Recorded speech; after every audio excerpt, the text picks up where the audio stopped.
us to make a Silicon Valley. So we do have resources that can basically take a third dimension, which basically, as we and labor and capital. In terms of land, we do have the resources that can actually put us on the right direction in basically in the IT business. Egypt, and I've seen that in Australia, where Egypt, like one of the telecommunication companies, was actually hosting European and Asian telecommunications company because of the time difference. Unfortunately, after the revolution, some of it has already been damaged, but it basically proves that we do have the potential. We do have the potential in terms of language speaking. We do have a lot of youth that speak different languages. Right. We do have the education level and the system that can host the Indian system basically and integrate it into the Egyptian system, whether on the higher education level or the schooling level, and most importantly on a technical and vocational level. And I think the visits of the President Sisi will follow up on the memorandum of understanding that was signed off in 2013 that basically looks at a number of areas, particularly in IT. Definitely. Professor Mona, I want to touch with you on a very important area, and you're really attached to it, being a professor yourself, which is developing education. So quality education has always been a dream for Egyptians. Yes. How are we going to make use of the Indian expertise in that field, in a sense of cooperation? As Professor Mahna mentioned, also in vocational training, we need to think out of the box. Yes. And find out means that can really help provide Egyptians with an education that they deserve. Yeah, education is the key. Yeah. That's 100%, and the only way to fight terrorism and to fight extremists and to really to empower our youth, empower women, empower our people, and the only way is through education. There is no other way. And the Indian experience is really a very impressive one, as they have focused and concentrating on technology, on building human capital, at the same time a comprehensive character. You see, thinking out of the box. Yeah. And you find that an Indian gentleman, he's into culture, he has the knowledge, he's well educated, and at the same time they love life. It's not mainly, as Dr. Mahna was saying, it's not only books and theoretical, you know, education and having high degrees, doctorate or whatever, but it's also around personality. And this is, we have to include culture under education, because education is not just books and theories, but education is practice, is culture, is knowledge. Right. And also, and also, what is excellent about Indian education is the rise of entrepreneurs. Right. Entrepreneurship education. This is very important, because, and the social responsibility entrepreneurs. Yeah. You see, you find entrepreneurs getting the best businessmen and the most successful businessmen I found now, all the world are of Indian origin. You see, so why this Indian origin is so successful? You see, so, and they have this sense of social responsibility, and they do give back to their country. They do build, and they do really feel responsible towards their country, and they go back and build a lot of philanthropical work, and they do really work hard on that. So, entrepreneurship, blue economy. Yeah. You know, this is a new trend all over now. Blue economy. How can you preserve and sustain the treasures of your country, of your the blue? How can you keep your sky blue? How can you keep your sea blue? Doing, you know, business while approaching, and how can you reshape the economic model of profit? You know, instead of one way, make it three stages profit. This is blue economy. It's not anymore green economy, but this is blue climate change problems. You see, so India has done a great major steps in climate change, in blue economy, in entrepreneurship, and this is all about education. You see, of course, technology, IT, software, they are unbelievable in software and innovations and inventions. So I believe India has a great responsibility towards not just Africa but humanity. But I'm very optimistic because India is special, has one special trait here. It's emotional. I visited India and I felt at home in the streets of Mumbai. You walk and you feel at home. You walk and you feel, oh yes, there is poverty, but there is also acceptance. There is also tolerance. There is also, respect. There is mutual respect among people. Right. Two important and quite interesting terms from what Professor Mona said, Dr. Mahna. The term blue economy, and we need to lay much more emphasis on that. Where are we from this challenge of blue economy as Egypt, and the key to India's success? And the professor mentioned entrepreneurship and also mentioned a very important to access, which is the social responsibility. Absolutely. Yes, we need the society to feel quite responsible and share in providing quality education. Absolutely. When it comes to the actual economy, I would just start, if you allow me, from the 50s, because Egypt really has a great deal in actually developing economies, and we've seen that the Japanese came in 1945 to learn from the Egyptians how to operate trains. So I think we were very advanced in that particular area. We've seen President Nasser managed to establish an industrialized castle that was actually valued by the International Bank and the World Bank at $1.4 trillion at that point, the excess of $250 million at that time, equal to about $7 billion this time. So we do have, we had, let's say, a great industrialized nation at that time, and that focused basically on education, because President Nasser at that point had a time where he put rules and regulations that 30% of revenue must be given back to education. That was quite clear, and that basically went hand in hand with the agricultural reform. So he focused quite a lot on education.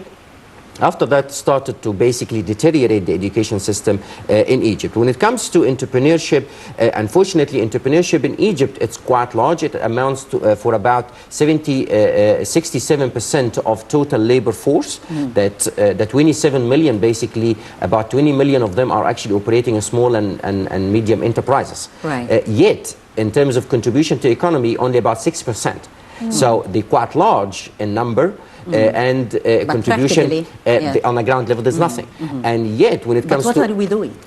Because we've got a large number of companies, they actually amount for about 99% of all registered private sector. They're all small. Yet, the problem is the support is a problem. So we do have a problem. What we're going wrong, to answer your kind question, is, number one, we've got a problem with finances. We do have a shortage in finance. Even the programs that were announced by the government in the past, not just 5 years, but in the past 30 years, a lot of them were actually not implemented on a ground level. We do have a problem with training. If you remember, we had a number of technical training institutes that were circulated in different provinces, and we were allowing people how to plaster and how to pave and stuff. These are all finished. So at this point in time, what happened, people started to shift towards the government employment. And this is what really led to the crisis that we're having now, reaching 6.5 million. This is what we really need to forget about now and about the government, to start focusing out. So what we need to do, number one, and let's look at the third factor, which is the legislation. Unfortunately, the first legislation that came out that supports small business in Egypt and entrepreneurship was 2005. And from that point was put with the social solidarity. The upcoming parliament actually has a lot of work to do. Absolutely, in that area. absolutely.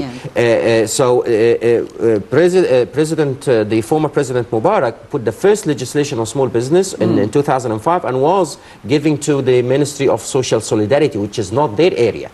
So now it comes to the trade and investment. When it comes to registering a company, it takes quite a long time. And from the report that was just established a few few weeks ago, about the performance of the investment in Egypt. At the moment, we've got $4.5 billion amount of investment, which is quite low. The difficulty here is it takes us about 70 days to register a company compared to 6 days in Dubai to compare to 24 hours in New Zealand. So what we need to do now, number one, is look at legislation that can support small and medium enterprises, look at rules and regulations that support finances, take people back to education, and particularly technical education, as Dr. Zaki said, looking at entrepreneurship in general. In terms of the blue economy, here looking at the comprehensive approach when you develop country. Because unfortunately, when we developed Egypt, like in the West Coast, we impacted on environment. So we wanted to develop a tourism sector, yet we damage environment. So what we're talking about in a green or a blue economy is to have a comprehensive approach that looks at three main areas: social, economic, cultural. Right. So that's social, really economic, and cultural, definitely. And we do have challenges that the Africa-India Summit actually working on those three pillars and addressing them as well. And the president in his speech said that given the many obstacles against development in Africa, but still we have to cooperate, and he mentioned more than one important area. He referred to the issue of unity among the African continent, which is, and talked about conflict resolution and reinforcing African solutions for Africa. This is very important, and we can underline here what the president said: African solutions for African problems. So solving of the problems should come from within, should come from Africa. We'll be talking about further challenges before Africa. This report, and we'll be back. I still have with me a very distinctive panel for tonight, Professor Dr. Mahna Zaki and Professor Dr. Emad Mahna, continuing with us on the show, on the Daily Debate. Stay with us.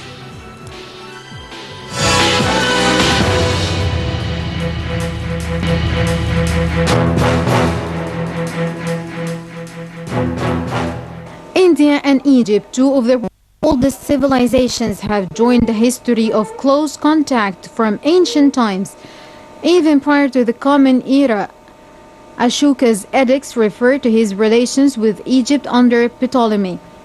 In modern times, Mahatma Gandhi and Saad Zaghlul shared common goals on the independence of their countries, a relationship that was to blossom into an exceptionally close friendship between Gamal Abdel Nasser and Jawahar Nehru, leading to a friendship treaty between the two countries in 1955. The non-aligned movement led by Nehru and Nasser was a natural commitment of their relationship and as means for developing nations to chart a middle course rather than side with the West or the Warsaw Pact countries led by the then Soviet Union. Hence, Egypt and India have long had strong and strategic relations. The Egyptian-Indian relations are not only distinguished by their joint modern history, but contemporary relations also reflect cooperation between two major countries, as each of them represents a regional special weight in its area, such as relation got ground from the common aspirations and challenges they both face. The Egyptian-Indian special and significant relations were clearly reflected in a large number of joint agreements in the economic, social, political, and cultural fields. The Egyptian-Indian relations witnessed significant development during the past period in all political, economic, scientific, and cultural arenas. Both sides were keen on strengthening bilateral relations through intensive senior-level visits, as well as the Egyptian diplomacy series démarches for enhancing cooperation with the major powers in the Asian continent, including India. Egypt and India are important countries in the non-aligned movement, which submitted a proposal on reforming the structure of the United Nations, with the Security Council in particular, so as to be more expressive and representatives of the international true state of affairs and provide further international democratization to the UN resolutions. Egypt and India are of specific regional weight in Asia and Africa that qualified both of them to join the permanent membership of the Security Council. India is trying to gain support for its bid to reform the United Nations Security Council as part of ongoing efforts to increase the number of permanent members.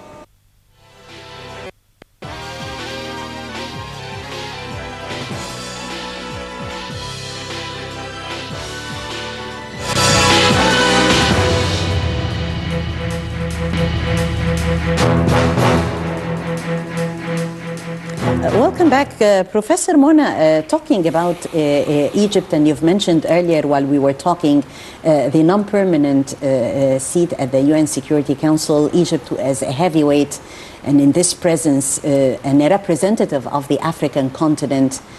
What is expected? We're very proud, and I have to say congratulations to Egypt and to us all that we got the seat, although lots of interesting opinions coming up that it's what should we change, will be able to do something different, isn't it the 5 permanent seats are taking care and being in charge of all what's going on and the right to veto and all this, but no, Egypt has changed. We have a vision. We have a strong leader. We have a leader. President is Sisi, who's been elected by majority. A very popular president, a democratic president. We are following the road map by the book now. We're finishing our parliamentary elections. By the end of the year, it will be done. Egypt is getting back its pivotal role, regionally and internationally. Egypt has a say. Egypt is now respected and listened by everybody. Our president, who is Egypt, he represents Egypt, and he is the president of the country. We all support what he's saying and what he's doing, and he is open to receive. It's a symmetrical relationship, and I am really impressed by the so many officers now he has